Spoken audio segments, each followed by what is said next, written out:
un ancien maire en France, au moment où il y avait la guerre en Côte d'Ivoire, qui avait dit « Je connais tellement l'Afrique, nous savons que vous êtes un peuple gentil, vous n'aimez pas les disputes, vous avez un peu la grande bouche, mais dès qu'il s'agit de se battre, chacun rentre chez lui et vous n'allez jamais en fait au bout de ce que vous entreprenez. »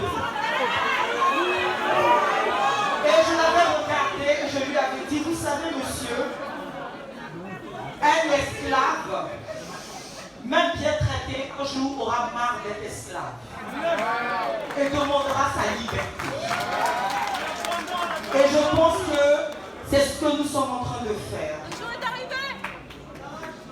L'histoire nous enseigne que chaque génération ou chaque 20 ans à peu près surgit quelqu'un qui reçoit, je ne sais pas, des ancêtres, une option particulière de se battre, de revendiquer, de chercher la liberté pour un autre peuple. L'histoire de l'Afrique nous enseigne ça. Certains ont perdu leur vie, d'autres sont en prison, mais encore une fois, les ancêtres suscitent encore quelqu'un qui vient, qui oublie qu'il a une famille, qui pourrait se contenter comme les autres, de rester à s'occuper de sa femme, de ses enfants, mais qui dit cette situation devient intolérable. Je ne peux plus rester sans rien faire. Alors moi je me sacrifie, je me lève. On risque d'être rapatrié, on risque de partir en prison, on risque de faire, mais je crois que ma cause est juste. Peu importe mon âge, je vais initier quelque chose pour que mes frères voient, qu'ils comprennent que la situation dans laquelle nous vivons est intolérable. Il faut que ça s'arrête. Suivez mon regard. Je ne le présente plus. Il est là.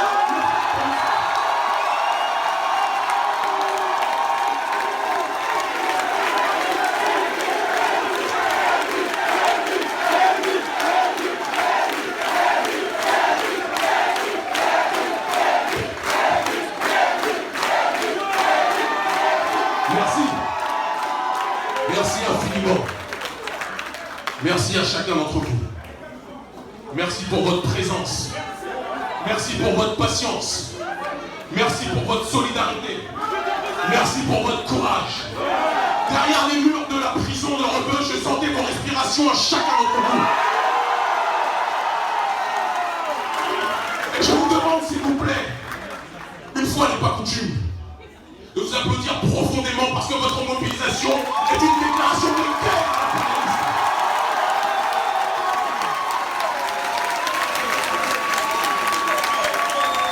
Ils pensaient nous enterrer, mais ils nous ont donné naissance.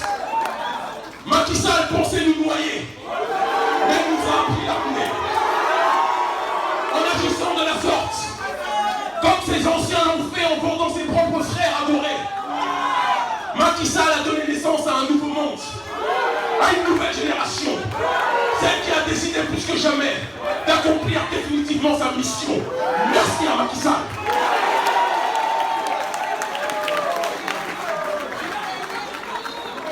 Je vais vous demander, en premier lieu, avant que l'on rentre dans le vif du sujet, de vous asseoir. Parce que avant que la guerre commence, même si elle a déjà commencé, il faut qu'on se recueille. Nous ne pouvons pas commencer cette allocution sans remercier les hommes et les femmes invisibles qui font en sorte que ce combat plus que jamais puisse être mené. Ces hommes et ces femmes qui paraissent invisibles, mais lorsque l'on s'intéresse un minimum à la métaphysique, qui sont plus que jamais présents, que l'on appelle les ancêtres, ce sont ceux qui nous ont inspirés pour que nous ne sommes pas aujourd'hui. L'idée de cette lutte contre le franc CFA est venue lorsque j'ai quitté la terre d'Haïti l'année dernière. Après avoir parlé avec des anciens et des aînés de cette cérémonie du bois caïman le 14 août 1791, qui a été effectuée pour que notre peuple, déjà à cette époque, se libère de l'esclavage. À l'époque, l'esclavage était politique, entre guillemets. Aujourd'hui, l'esclavage a pris diverses formes. L'esclavage est économique, l'esclavage est culturel, l'esclavage est politique.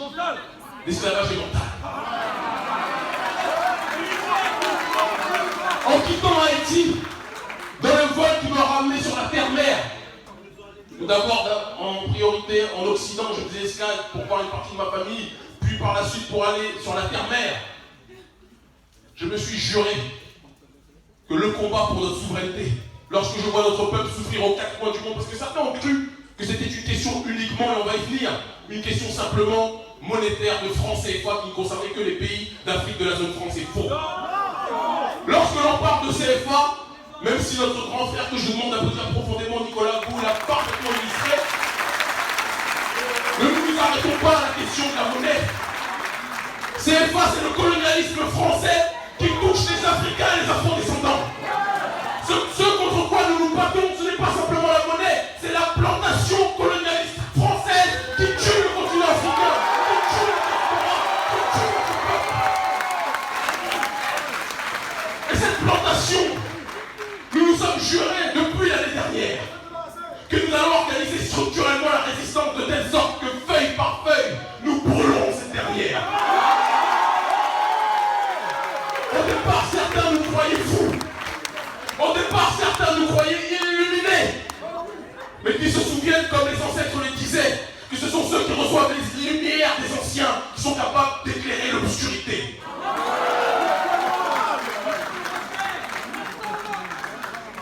Ce combat que nous menons est un combat qui vient de trop loin. Un combat qui s'inspire de la douleur de tout un chacun. De la douleur de frères et de sœurs du continent qui, parce qu'ils vivent dans des conditions exécrables, dramatiques, catastrophiques, peuvent mourir parce qu'ils n'ont pas de moyens, ils n'ont même pas de quoi se nourrir, se soigner lorsqu'ils souffrent de la grippe, lorsqu'ils souffrent d'un petit rhume. Voilà la condition économique, sociale et politique dans laquelle nous vivons. Nous sommes sur la terre la plus riche, mais nous vivons dans les pays les plus pauvres. Parce que la plupart, et je suis désolé de ce que je vais dire, je sais que l'on doit être avec nos dirigeants, mais il faut que l'on parle avec sincérité à ces derniers. Un président doit être quelqu'un qui préside, qui dirige une nation. Pas quelqu'un qui fait du business sur le dos de cette nation. Je m'adresse à vous, à la salle dramatique de Paris.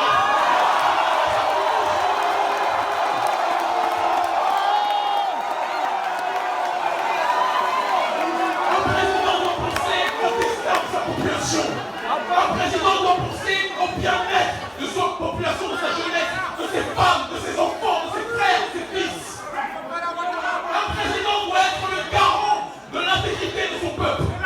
Ne doit pas être la porte d'entrée à la prostitution économique, politique, financière, écologique et autres qui touche son peuple. Lorsque nous avons décidé de nous attaquer au franc CFA et au CFA de manière générale, notre objectif était de nous attaquer à la feuille qui cache la forêt. Oui, oui, n'oubliez pas la feuille. Cette feuille qui m'a valu la prison. Cette feuille.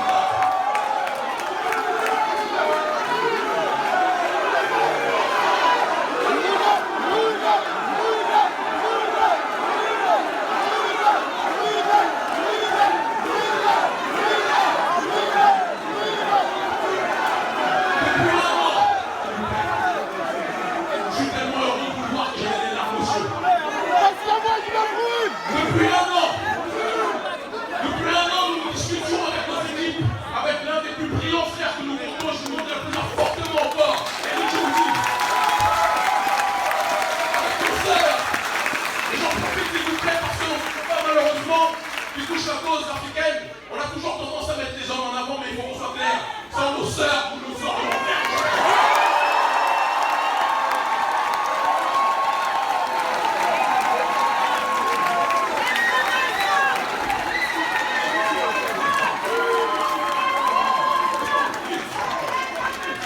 Et j'en profite pour saluer, pour adresser toute mon affection à des femmes qui sont les piliers de notre combat, qui sont les symboles de toutes les femmes qui sont présentes ici. Qui mènent un travail incroyable, qui ont vraiment des portations, vraiment l'expression au Sénégal.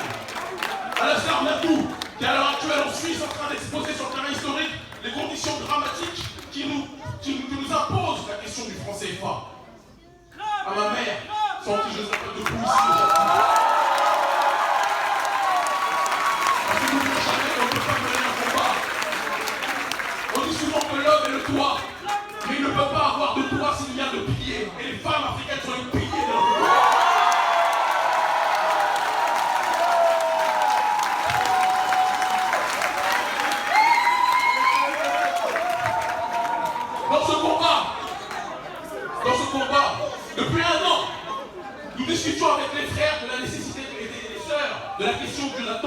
arrêter.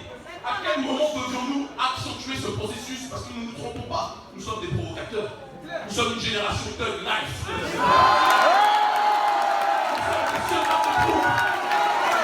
sommes des sauveurs de troupe qui sont nés à une époque où la plantation nous impose d'être sages. Mais nous ne pouvons pas être sages en prison. Nous ne pouvons pas être sages quand nous voyons notre peuple mourir parce qu'il n'a pas de quoi se soigner. Nous ne pouvons pas être sages quand nous voyons notre peuple mourir parce qu'il n'a pas de quoi se nourrir. Nous ne pouvons pas être sages quand nous voyons notre peuple aujourd'hui accueillir les plus grands criminels du monde se servir de l'éducation. Nous ne pouvons pas être sages. Alors nous sommes une génération qui a décidé d'avoir le manteau dressé vers le ciel et de l'écouter de Dieu, de l'écouter de l'oreille de nos ancêtres. C'est la dimension qui est la nôtre. Et nous nous sommes dit, quitte à foutre la merde, foutons-la sur la plantation.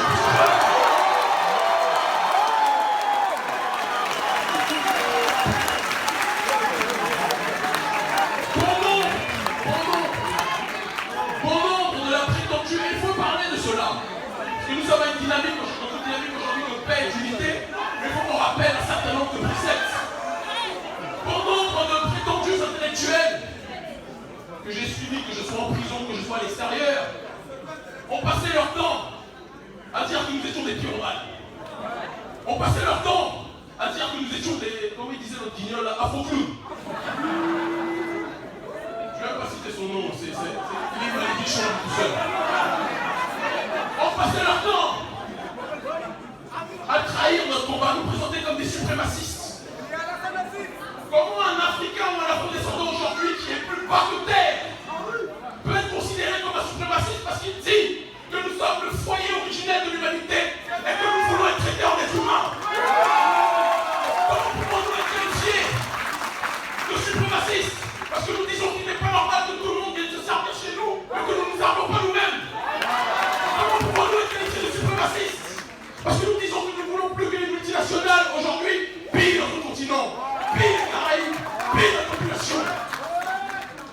Ils ont appelé suprémacistes parce que leur maître, leur marionnettiste leur a dit qu'on devait être qualifié comme ça. Parce que c'est ça aussi la merde.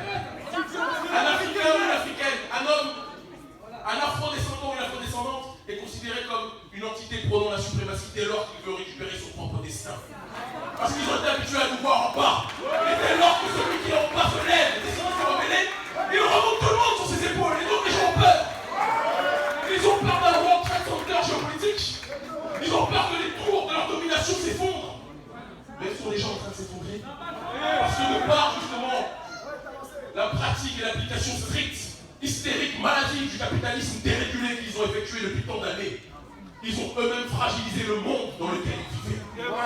Ils ont vampirisé le monde. Ils nous ont pillés. Et quand je dis ils, qu'on soit précis, parce que pendant trop longtemps aussi, il y a eu une guerre de dialectique, on a voulu nous déformer notre pensée, en nous présentant comme des gens qui voulaient manger des vilains et des méchants blancs. Macky Sall n'est pas breton. Alassane Ouattara n'est pas suédois. Ou alors je vous fais comme ça. Lorsque l'on parle de l'oligarchie financière, elle n'a pas de couleur. Lorsque l'on parle de ceux qui constituent la finance internationale, c'est United Color of Corruption. Ce sont des gens qui n'ont comme religion que le billet, ce maudit billet. Mais je vais vous dire quelque chose. J'ai appris mon billet, vous inquiétez pas, vous allez bientôt avoir une recommandation aussi. Mais ils ont oublié quelque chose. Avant le billet, la chose la plus importante pour un être humain, c'est la valeur humaine, c'est l'éthique, c'est la dignité, c'est le respect de soi. Cette semaine où j'avais brûlé ce billet, parce que la saison télévisée, je suis chroniqueur à Vox Africa, pendant les vacances en juillet et août, il n'y a pas de saison, il n'y a pas d'émission. On reprend normalement toujours fin septembre. Donc ce sont des périodes de vaches maigres. La semaine où j'ai brûlé ce billet, il ne me restait que 10 000 francs CFA. Je n'ai pas peur de le dire. Moi je ne cherche pas à jouer le bœuf d'Eddie ou je ne sais pourquoi. Cette semaine-là, il ne me restait que très peu. Et j'ai discuté avec ma famille. Et j'ai dit, qu'est-ce qui est le plus important en termes de symbole? De consommer ce vulgaire billet de 10 000 francs CFA, de manger notre tchapoudienne tous les jours, etc. Et de continuer à vivre soumis. Ou d'envoyer un symbole, parce que nous savons,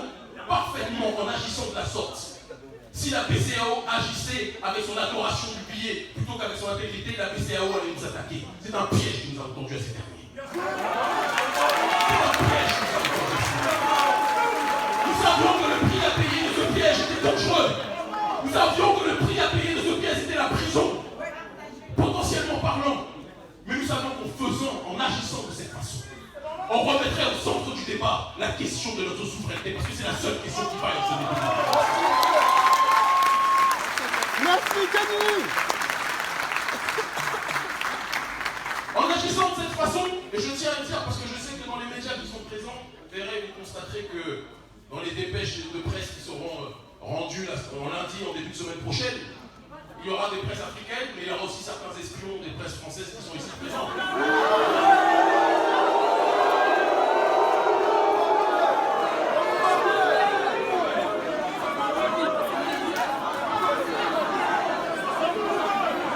Il faut qu'ils aient un message.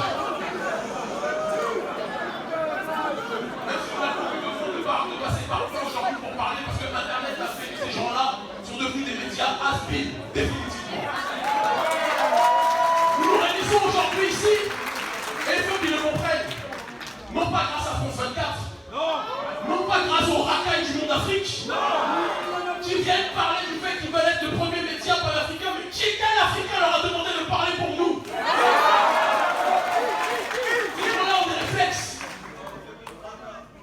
Je crois que c'était François Fanon qui disait méfiez-vous de ceux qui disent vous aimez autant que ceux qui disent vous détestez. Nous ne cherchons pas à être aimés ou détestés, nous voulons être respectés.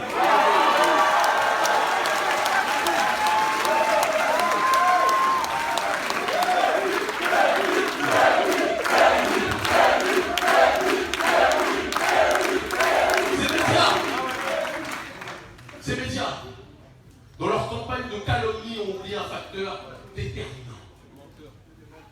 La nouvelle génération africaine afro-descendante, et pas que, parce qu'il y a des gens de toutes les couleurs qui sont ici, même si c'est une marée noire majoritaire que je vois. Et j'en suis ravi. Ça fait que je ne suis pas trop dépaysé depuis mon expulsion à Dakar.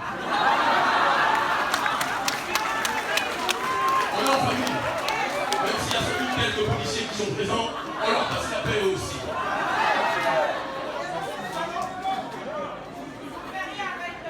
On fait rien avec eux, mais ils feront bientôt tout avec nous parce qu'ils devront nous suivre, se soumettre au pouvoir. Parce qu'on ne triche pas avec la colère du peuple. Parce qu'on ne triche pas avec la volonté du peuple. Mais ces médias, dans leur processus de diabolisation, ont oublié que la nouvelle génération est tellement au fait de l'actualité, est tellement au fait du pillage que nous connaissons, qu'ils ont fini par comprendre que vous avez fini par comprendre leur mécanisme. Quand des médias commencent à trop taper sur des gens, il y a des questions que vous devez vous poser. Quand des médias commencent à se déchaîner contre les personnes qui n'ont ni bombe nucléaire, qui n'ont pas d'armes, si ce n'est leur courage, si ce n'est leur cœur, si ce n'est l'inspiration qui leur est donnée par les aïeux, et que ces gens-là sont capables de faire face à des systèmes surpuissants. Et pendant ce temps, les médias décident de se déchaîner sur eux, c'est qu'il y a quelque chose qui a envie de se moche. Et ces médias-là, y compris quand je parle de ces médias occidentaux, je parle aussi de certains médias africains qui passent leur temps à répéter des dépêches AFP. Parce qu'il faut aussi préciser. J'ai vu des médias africains, des journalistes qui n'ont jamais quitté le continent, qui n'ont jamais pris l'avion, mais qui prenaient des dépêches AFP en disant le militant extrémiste, suprémaciste, racialiste, politique, exploit noir, etc. Ces médias africains-là, eux aussi, doivent se rappeler qu'à la fin de la guerre, nous leur demandons des comptes. Nous leur demandons des comptes.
soigner le patient. Le patient qui est en train de souffrir et de saigner, c'est notre terre-mère qui se fait depuis trop longtemps violer, piller sous nos yeux. Et nous devons la soigner. Alors, les intellectuels, ou ceux qui se sont nommés comme tels, je ne savais pas qu'intellectuel était un métier, je l'ai découvert récemment. Mais ceux qui se sont nommés comme tels ou qui ont accepté que l'Occident les nomme comme tels, parce que la plupart du temps, quand l'Occident vous nomme intellectuel, c'est que vous êtes très rassurant pour leurs intérêts.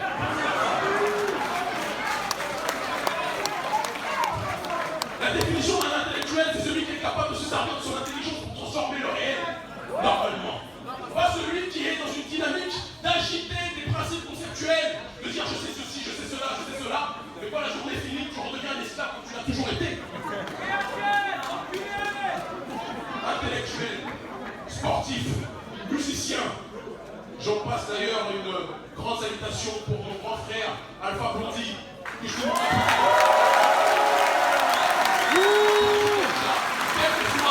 quel que soit, s'il vous plaît. Quels que soient les drames qui sont passés, je me suis opposé à certains d'entre eux à l'époque de l'affaire Laurent Gbagbo.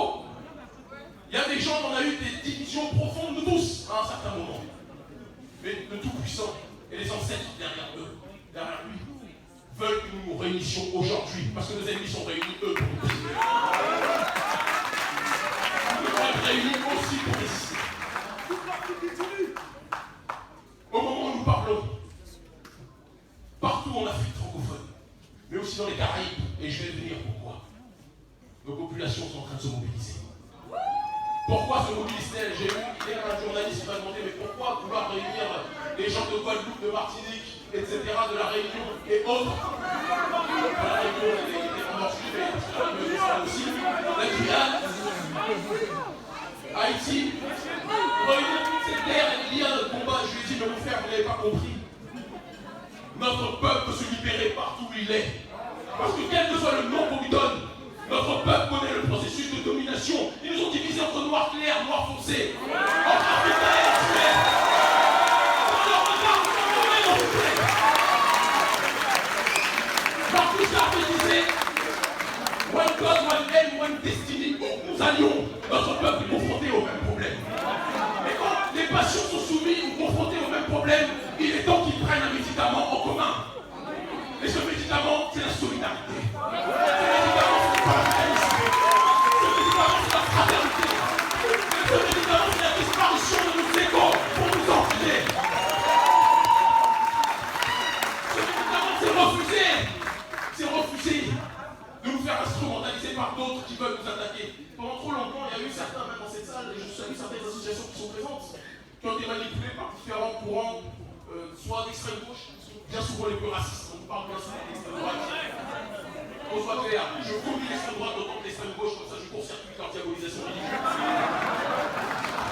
À ceux qui me disent que je suis une sorte de cucuche blanc noir, je leur dis que j'aime trop ma tête pour avoir besoin de mettre une cagoule.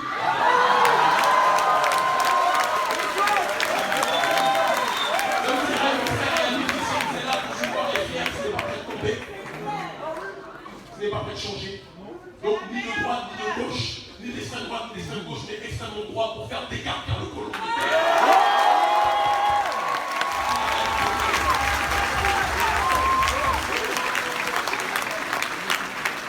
Ni socialiste, ni nationaliste, ni marxiste, ni communiste, ni libéral, je ne sais trop quoi. La seule chose que nous connaissons aujourd'hui, c'est le panafricanisme. Avant que ces personnes viennent avec leurs concepts, qu'on soit très clair, les principes de solidarité. Applaudissez ma petite.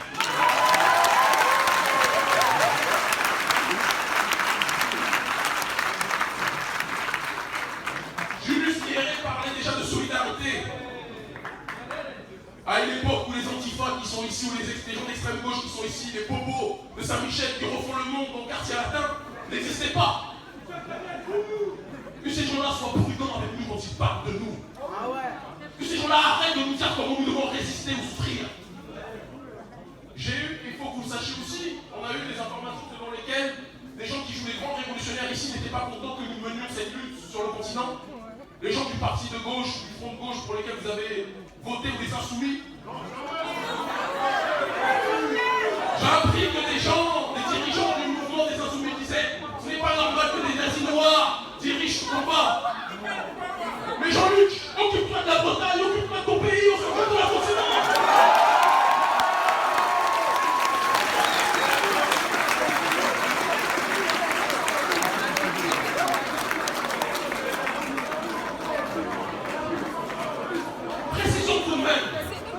pour reprendre une dialectique, même si nous les critiquons, c'est Bobo, marxiste d'extrême gauche caucasien qui parle souvent de nous.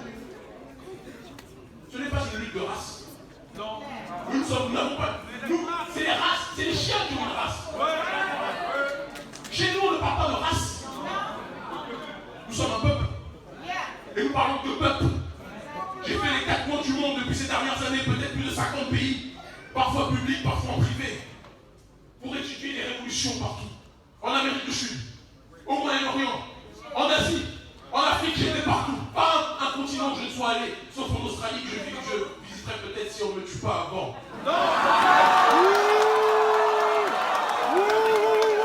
Et dans tous ces pays,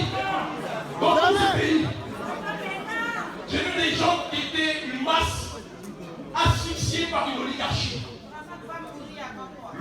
Je le souhaite profondément. Cette oligarchie a toujours été de toutes les couleurs. Ils se sont toujours entraînés.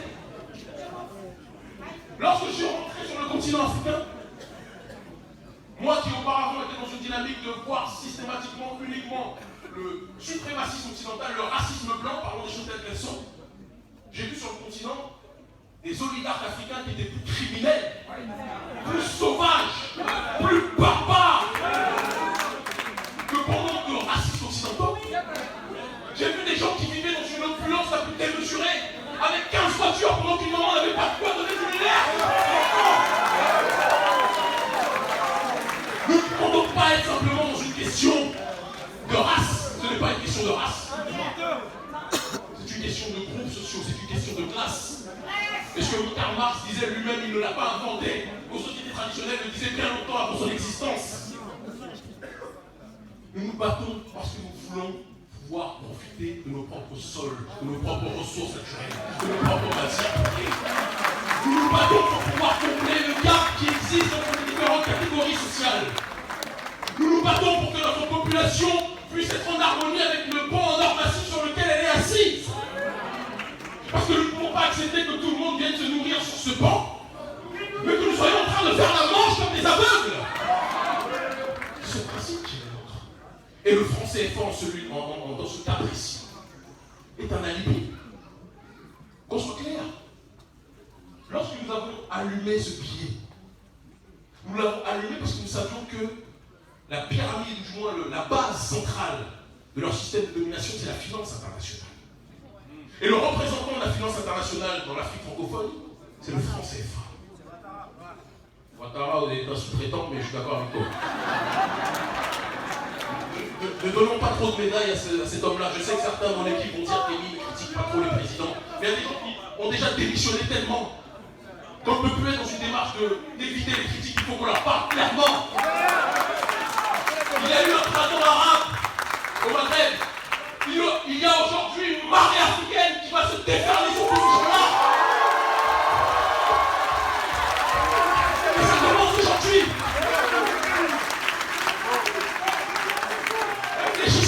Réfléchissons collectivement 5 secondes. Un seul billet a fait que les gens les plus puissants de l'Afrique francophone ont fait du break, on fait le moonwalk, on fait la coupole, on fait le topolo. J'ai vu des gens qui d'habitude regardent le prolétariat avec mépris se déplacer dans leur 4x4 Mercedes dans des endroits où il n'y a même pas de route, accourir devant les médias pour rassurer leur maître de la Banque de France et dire ne vous inquiétez pas, messieurs, on va s'occuper de ces gens.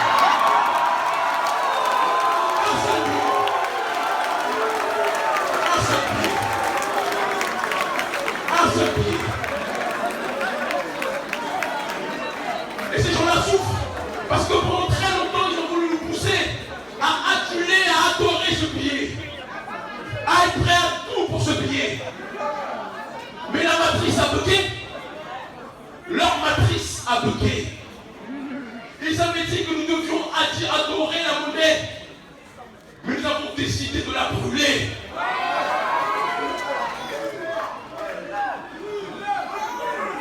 La loi, s'il vous plaît.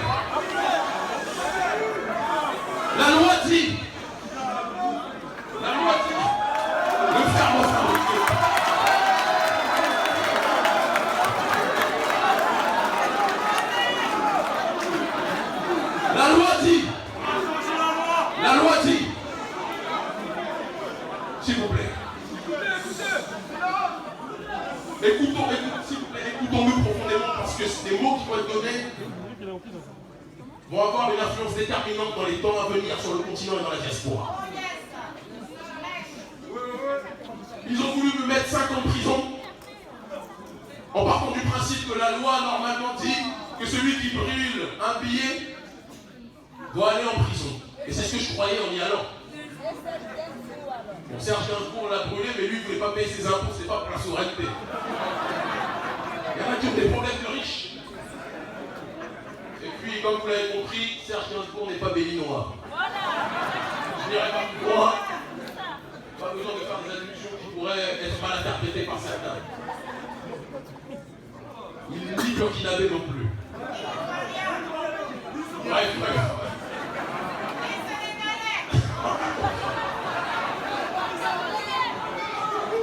Mais un de nos avocats, l'un des meilleurs que nous ayons jamais vu, Maître Corey Chiba, en étudiant en urgence les textes de loi, a vu une faille dans leur système et a poussé le comportement.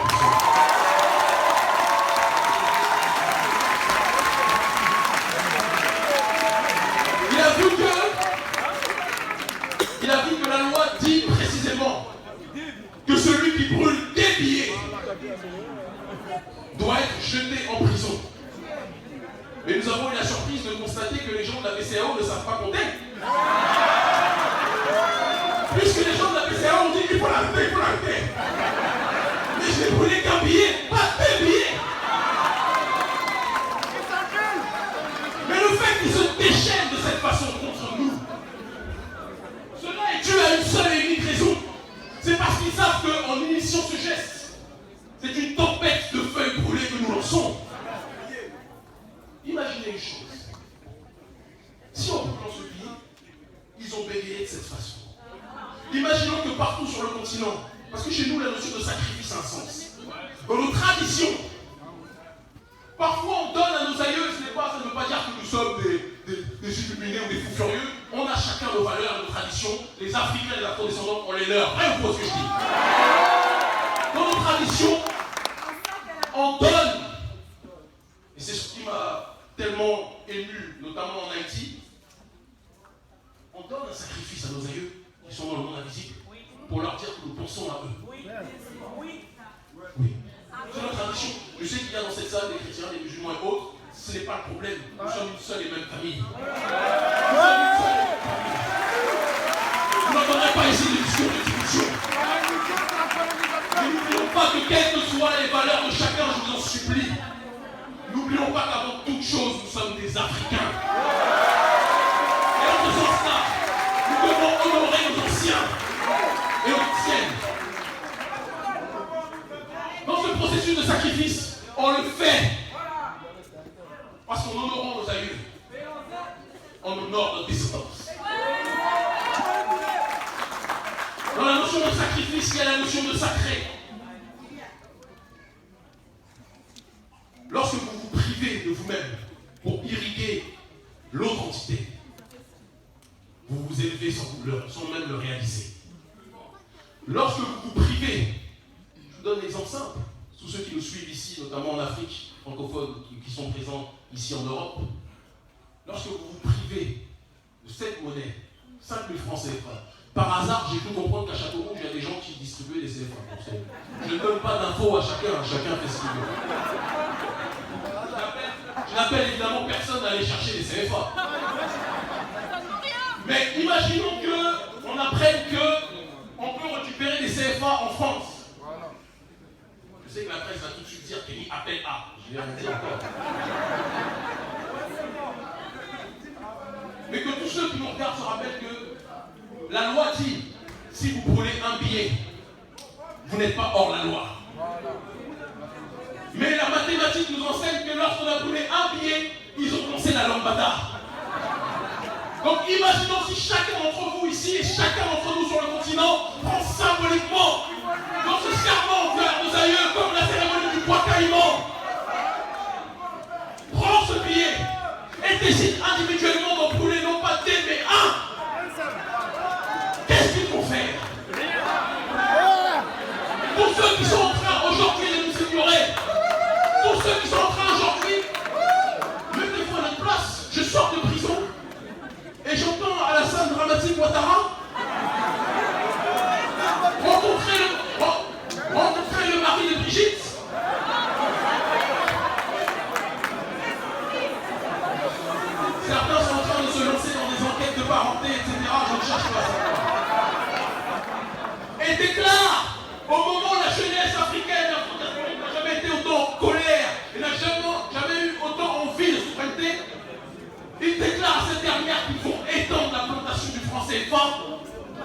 aux pays d'Afrique anglophone.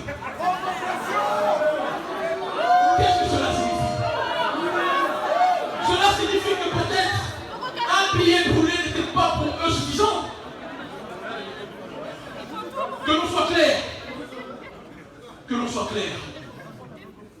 Nous ne voulons pas manquer de respect aux pauvres. Nous sommes pour la plupart d'entre nous des prolétaires. Vous remarquerez que ceux qui défendent le plus agressivement le franc CFA, ce ne sont pas les pauvres. Ce sont les milliardaires.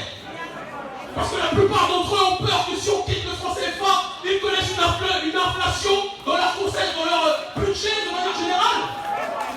C'est ça dont ils ont peur. C'est pour ça qu'ils sont agressifs. On veut casser l'os qu'ils sont en train de ronger. Ces gens-là sont en furie contre nous parce qu'ils savent que le banc sur lequel ils sont assis, nous voulons le briser. Nous le brisons parce que, non pas pour appauvrir le continent, mais parce qu'on ne peut pas construire un château sur des sables mouvants. On ne peut pas construire aujourd'hui notre destinée, ni demain, en s'appuyant économiquement sur une valeur qui est bâtie, forgée, conceptualisée, idéalisée, idéologisée. C'est un néologisme que vous ne voudrez pas. À chamaillère. Ce n'est pas possible. Il n'est pas normal pour ce début du XXIe siècle, la Banque de France ait le droit de veto dans nos banques centrales. Est-ce que des représentants de la Banque d'Afrique de l'Ouest ou des représentants de la Banque d'Afrique centrale ont le droit de veto à la Banque de France? Mais si le représentant de la Banque de France, de la Banque des États d'Afrique de l'Ouest, vient à Orly, on va le contrôler comme à son papier comme tous les autres. C'est ça. Et cette question peut être élargie sur les autres dynamiques aussi. Ils nous parlent de base militaire pour nous sécuriser.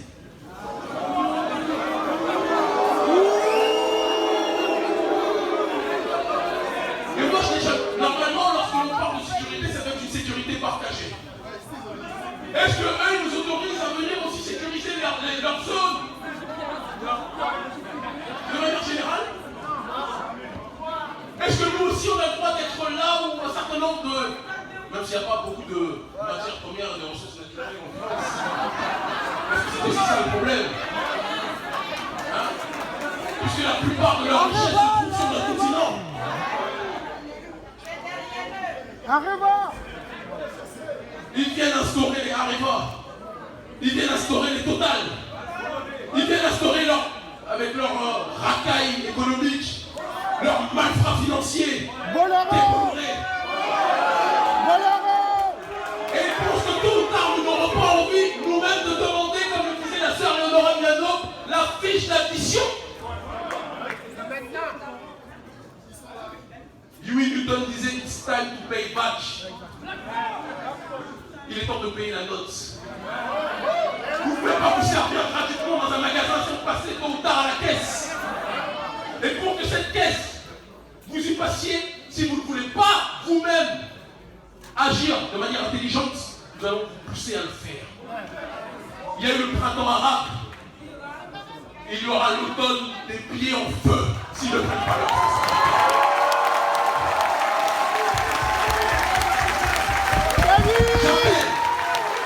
J'appelle toute la jeunesse africaine. J'appelle toute la jeunesse africaine.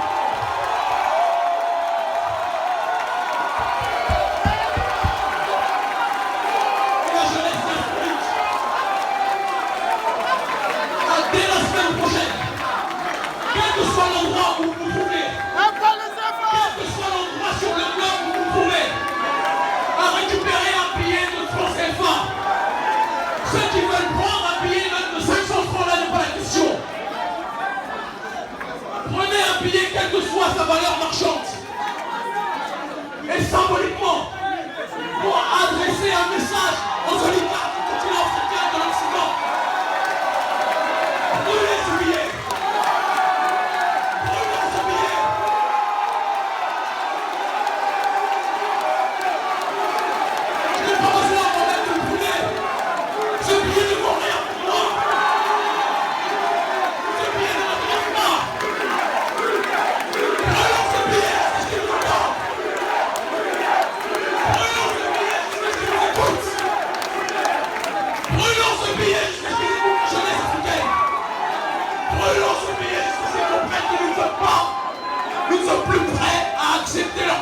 faire n'importe quoi. Je ne vous demande pas de brûler des billets. Je ne vous demande pas de brûler des billets d'aller en prison. Parce que je tiens à vous tous. Je vous demande de brûler un billet individuellement. Que vous soyez au Bénin, que vous soyez au Cameroun, que vous soyez au Sénégal, que vous soyez au Mali, que vous soyez en France, que vous soyez au Guadeloupe. Je vous demande de brûler chacun individuellement un billet. Peut-être qu'à ce moment-là, la Banque centrale des États d'Afrique de l'Ouest va nous écouter. Je voudrais que cette Banque centrale d'Afrique de l'Ouest qui a voulu me mettre en prison, s'il vous plaît,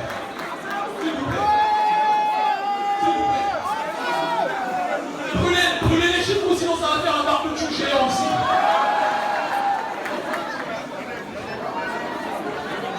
Asseyez-vous, s'il vous plaît.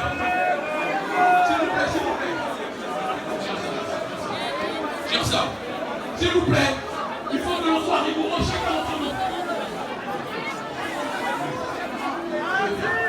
Jamais. S'il vous plaît. Ce que je vous demande là, je vous demande de le faire, chacun d'entre vous, à partir de la semaine prochaine. Que chacun aille consciencieusement là où il se trouve. Si vous êtes sur le continent africain, vous demandez le plus petit billet parce que je ne veux pas qu'on insulte notre pauvreté. Prenez un billet de 500 francs si vous êtes sur le continent et individuellement, brûlez-le. Et filmez-le. Si vous êtes en Occident, allez sur la mini-Afrique des Châteaux Rouges, Barbès ou ailleurs, et demandez un billet de francs CFA. Nous ne le faisons pas pour jouer les pyromanes. Nous le faisons un peu à l'image. Tout le monde se souvient de ce qui s'était passé lorsqu'il y avait eu le printemps arabe. Un jeune homme, s'il vous plaît. Un jeune homme qui avait marre de la paupérisation de son peuple avait décidé de se brûler. L'Africain, le négro-africain, dans son ontologie, ne se brûle pas, ne se brûle pas. Mais il est dans une dynamique symbolique. Le symbolisme de nos traditions africaines a un sens. Prenons chacun ce billet et envoyons un signal surpuissant aux dirigeants africains en leur disant si vous ne nous écoutez pas, c'est la plantation entière qui va brûler.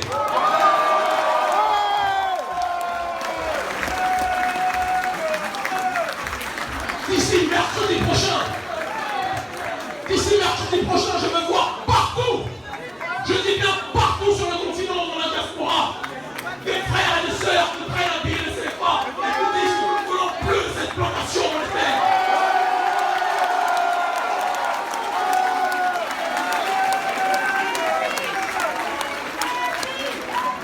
Un politicien m'a dit, peu de temps avant mon expulsion, je ne citerai pas son nom parce que c'est quelqu'un de bon, même s'il est dans le mauvais camp. Asseyez-vous, s'il vous plaît. S'il vous plaît, mes frères et sœurs. Un politicien m'a dit, Kémy, en agissant de cette façon, tu es en train de signer ton arrêt de mort. Je lui ai dit, papa, nous sommes maintenus en mort clinique depuis trop longtemps. Et ce que tu appelles mort sera en réalité notre date de naissance. Dans nos traditions, la mort n'est qu'une étape. Dans nos traditions, la mort n'est qu'une transition. Il est temps d'arrêter de vivre comme des esclaves. Il est temps de refuser, d'accepter ce qu'aucun peuple sur cette terre n'accepte. Nous sommes considérés comme le paillasson de l'humanité, pas seulement par les autres, mais parce qu'on se considère nous-mêmes comme des paillassons. Nous avons pendant trop longtemps accepté d'être vus comme des sous-hommes et comme des sous-femmes dans cette plantation. C'est quelque chose qui doit cesser. Nous avons le droit d'aller dans n'importe quel pays et d'échanger notre monnaie et que notre monnaie puisse avoir un change.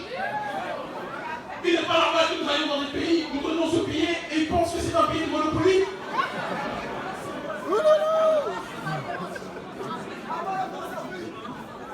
Et après, parce que comme on l'a dit, ce n'est pas qu'une question d'incarcération monétaire. Après la monnaie, nous allons nous occuper de faire déguerpir les bases militaires. Que les journalistes